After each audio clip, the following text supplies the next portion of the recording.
What's up, guys? Hey, growing out the beard a little bit. Yeah. I kind of in between shaving it or keeping it. I'm getting some mixed signals from people. Some people say shave it, some people say keep it. So I don't really know what I'm going to do. So obviously, we just talked to Gus and you said you had a good practice last night. Are you feeling closer to 100%? Where would you say you are right now? Yeah. I think I'm pretty close to that mark. Had a really good practice last night, being able to move around and throw it well and move the way I want to move. And so, I'm really thankful for that. Again, shout out to Mary. She's unbelievable at doing what she does and has helped me a ton to get back. John Rhys, how much has this process of being out for 3 or 4 weeks, how much has that maybe changed the way you look at things? I mean, being on the sideline and kind of how you see things moving forward? Yeah, I mean, as a competitor, it stings having to sit on the sideline, right, and not be out there with your guys. But I tried to play my role, right, and tried to do my part. I think everybody has a role when it comes to game days, and I had to learn my role was different than it was, but I had to learn to play my role. I'm excited to get back into this role because it is what I love to do, and I'm excited. I'm excited for Saturday. John Rhys, how much would you say is more mental or physical as far as just coming back from this injury? I think it's a little bit of both, right? Like there's some healing that has to be done, right? And then in your mind, you have to start trusting your knee to start getting in and out of breaks and being able to step into throws and be able to get hit and get tackled, right? It's all part of it. So I say it's both. It's both mental and physical. But I think now it's more of the mental aspect of it. I think I'm if not all the way healed, really, really close to being all the way healed. And so it's just about trusting myself, realizing that I'm healed, I'm healthy to get out there and then just to play football like I've done since I've been a kid. Was the mental part harder than you expected during this recovery process? I think it's like other injuries, right, that you've had. A lot of times you don't even think about it, right? Like you think I'm going to go out there and I'm going to let it eat, and then all of a sudden, like, your brain doesn't want to make your leg work, right? You're kind of timid to get in and out of a cut, and you kind of do it subconsciously without thinking about it. And so then it's something that you have to become conscious of. Hey, I'm going to let it eat, and hey, I'm going to, no matter what, kind of just push through, right? Like you have to force yourself to do it until it, again, then comes second nature to you. It's a learning curve, but Mary's been unbelievable in helping me through that. And it's not her first rodeo with it all, and she's awesome. As you walked up to the podium, couldn't help but notice you still got an awful lot of brace there. Sure. Is that going to be part of your uniform on Saturday? Yeah. So we're still in the brace, right? Got to try to keep it safe, and take all the precautions necessary to keep myself safe. But it's a part of the uniform for me right now, and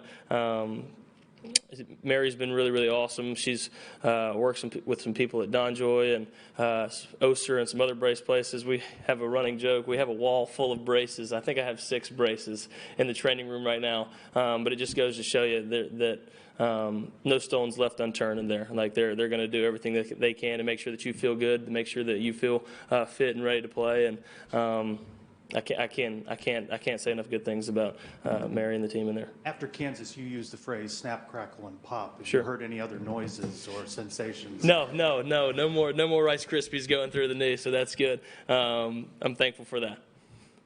John Rhys, what do you know about Dylan? Have you heard stories about him from when he was here? And as a quarterback, do quarterbacks watch other quarterbacks to try and do something? You study defense so much, but does that happen? Sure. So, a little bit kind of connected in the web through college football, right? When I was at Ole Miss my freshman year under Rich Rod and Matt Luke, and then they were released, and Lane Kiffin and Lebby, that was the OC here, came. And so when Lebby was installing his offense, we watched a lot of his film from UCF, which of course was Dylan Gabriel, right? And so got to watch a lot of his film then. And obviously, unbelievable quarterback, unbelievable arm, a great talent, right? And then watching the film from Oklahoma as well, he's unbelievably talented. And now Lebby's back with him at Oklahoma. And so I'm excited to see Coach Leb and Holacek and those guys that I know over there and ultimately play against them. You were asked after the last game where this team is at, and I believe the word you used was frustrated. Sure. Now, a week later, going into a game where you're playing arguably the best team you'll face all season, where is this team at now? I think a bye week came at a really good time, right? It gives you a chance to kind of reevaluate, kind of to get back to being you, and I think we did just that through this bye week. I would no longer say frustrated is the word. I would say excited. We have a really, really good opportunity in front of us and looking to do really big things with it. You said you had to play your role while you were out with an injury. What role was that? Like, what capacity did you? Yeah, sure. So I was there to support Timmy or support whoever was in there, right? And then to give feedback of what I saw, whether it's in practice, whether it's on game days, to the coaches. And so that was kind of my big role. My big role was to really support Timmy, right? To make sure that he's feeling good about stuff, make sure that we're running stuff that he feels comfortable with, right? And then to just tell him what I would do, right? In this situation, I might have done this. When you do this in this situation, it worked out really, really good. So just kind of giving feedback to Timmy in that aspect, and yeah, that was my role. And so I tried to do it to the best of my ability. In the back over here, how just personally excited are you to just be back out there and do Big 12 play that you've been wanting to do and watching? Yeah, I'm really, really excited. You know, you realize how blessed you are to do something kind of when it gets taken away, right? You get opportunity, and then all of a sudden you can't do it anymore. It really makes you appreciate it. And so I'm super, super excited to have an opportunity again to play and to do what I love to do, and ultimately excited to make the most of it. Obviously, health was a big thing that you guys seem to have gotten back during the bye week. How else did you guys kind of reset yourselves during the bye week to kind of build the optimism for the rest of the season? I know offensively, I can't really speak for the defense, but offensively, I mean, we kind of tried to get back to what we wanted to be really, really good at, right? I don't want to kind of establish or kind of let those things be known, but I mean, we wanted to really get back to us, right, and get back to spit shining the things that we should be really, really good at, and we did just that, and so I'm excited to put that on display this week.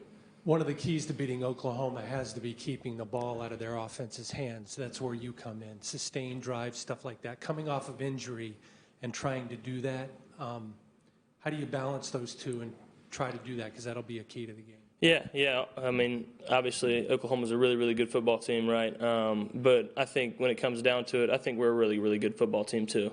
We just haven't executed the way that we want to execute. And looking from the bye week now to this week preparing, we just want to execute at a high level. That's what we should do, and that's what we want to do. And that's what we are looking to do this Saturday. Fans from the outside think that star players and coaching staff is where the team ends, but you've talked a lot about how Mary got you back to health and everything. Yeah. Can you shine a light on kind of the staff and how important they are to the team? I mean, it takes a real village to kind of propel a college football team, from Miss Erica, the nutrition staff, strength and conditioning staff, to Mary and the team in the athletic training room, to Miss Tara over in academics. It takes a real village to help us do what we do, and those people usually don't get a lot of spotlight. And I really appreciate you asking this question, because kind of opportunity for them to let their names be known. I mean, unbelievable village that we have here at UCF. But ultimately, I really want to, again, voice my appreciation for Mary. Unbelievable. I think that since the injury, we have spent more time together than we have apart. That's including sleeping. That means a whole lot to me, right? One phone call away, one call away. Man, Mary, I feel kind of funny right now. What do you think? She's there to ease your mind. She's there to, hey, we'll look at it tomorrow. Unbelievable village that we have here at UCF, and that can't be said loud enough. John Rhys, you, Ricky, Coach, as I said, get back to us. What does that look like, and do you truly feel like you've established an identity as an offense, defense, or special team, or just as a team so far this season? I mean, I think everybody in the building knows how good that we can be. We know that we're a special football team, that we are a high-level football team. We just haven't put that on display. And that's where the word frustrated came from after the loss last week, because we know that we're better than what we have shown.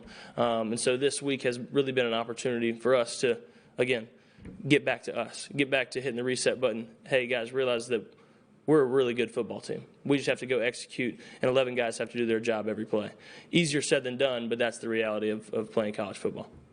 John Rhys, you talked about Mary, the training staff, and everything. How much of them onus you put on them for helping you? You're a competitor. You want to get out there. You want to get there faster and faster. Yeah. How much of that was maybe having you slow down a little bit during the rehab process and making sure you don't kind of do things that maybe could have hampered yourself? Yeah, so Mary and Dr. Jablonski and Dr. Levy, they were really, really good at kind of gauging that, right? Because me, I'm one to kind of want to push the envelope a little bit, kind of want to do more than less some days. But early on, it was about, hey, pump the brakes here, kiddo. We gotta heal up a little bit before we start getting into it. But then it turned into when it started time for starting to bend my knee, when I did not want anything to do with it. Like I didn't like it at all. Mary was there to say, hey, it's time to cowboy up and let's do it. And so there was both, right? There was both sides of the coin there, and they're really, really good at navigating that area. Someone who was a quarterback under Jeff Levy when you were at Ole Miss, what's it like being a quarterback in that offense, and what makes their offense so dangerous? Coach Levy and his offense is unbelievable, right? I really have a lot of respect for him and everything that he's done so far in his career, and now getting to showcase that at Oklahoma. Unbelievable coach. He coached me really, really good and really, really well at Ole Miss, and I'm appreciative for my time there with him.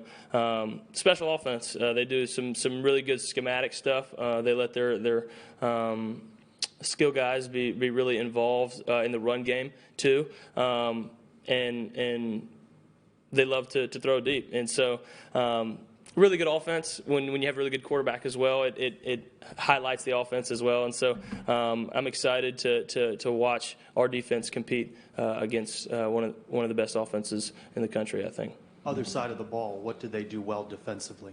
They throw a lot of stuff at you. They love to pressure and kind of try to confuse you sometimes. And so we're trying to put a good game plan together, put a good scheme together to combat that. But they ultimately have really good players too. But I think UCF has some really, really good players as well. John Rhys, being somebody that played under Coach Levy and now playing under Coach Malzahn, do you see any similarities between Levy's offense and Coach Malzahn's offense that you're running? Yeah, we do. We do some stuff that's similar, and we do some stuff that's a little bit different as well.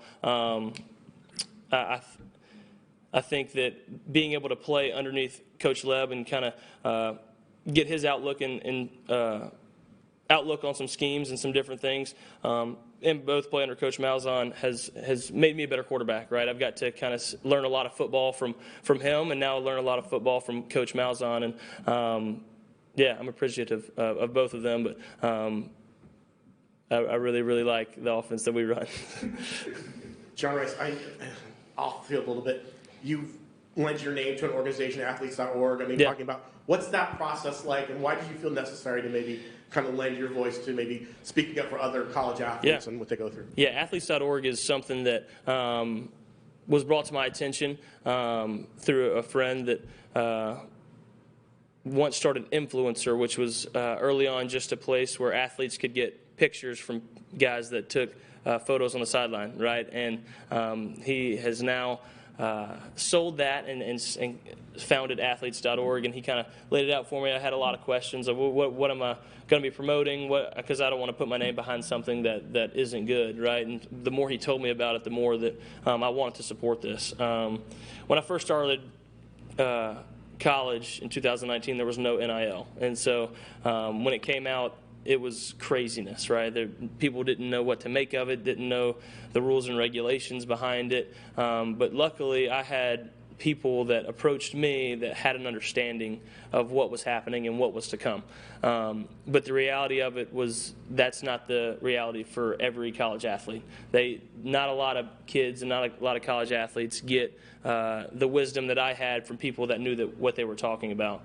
And I, to this day, have a friend and an advisor, Jeff Weiner, and he's unbelievable at what he does. He stays up to date with all the things, with the changing landscapes of the NCAA and everything it has to do with NIL. But again, not everybody has that. Athletes.org is a place where everybody can have that for free. And I think it's going to be an unbelievable resource for years to come. Again, while this still is changing and still the narrative's changing behind NIL and everything that comes with it, it's going to be a really, really good space for athletes to be able to ask questions safely for people that are for the athletes. And so I'm really, really excited to support athletes.org. On a bye week weekend, do you watch other college football games? And if so, any observations or that you had? Not a ton. I didn't watch a ton of football. Kind of try to take a deep breath and kind of step away from it a little bit. But obviously, roommates and stuff. I have a buddy, Cameron Crane. He's a left-handed pitcher for the baseball team. He's a huge college football fan, and so he always had it on. And he's screaming in there at the TV, and so he's a hoot and he's a good time to be around. But me personally, didn't get to watch a whole bunch of college football by choice. You mentioned Cameron Crane, baseball. Is that? I know obviously it's football season. You're totally focused on that, but fall baseball is going on. Do you think about baseball at all? You get in the cages? Have you talked to those coaches about coming back and all that stuff? Yeah. Obviously, they just had a fall game over there, and so keeping up with that. Haven't got to get in the cages a ton just because of, I'm trying to heal up and get healthy, trying to take it one thing at a time. But, there's always an itch that wants to be scratched with baseball for me. It's my first love, and, there's always an itch that wants to be scratched for sure.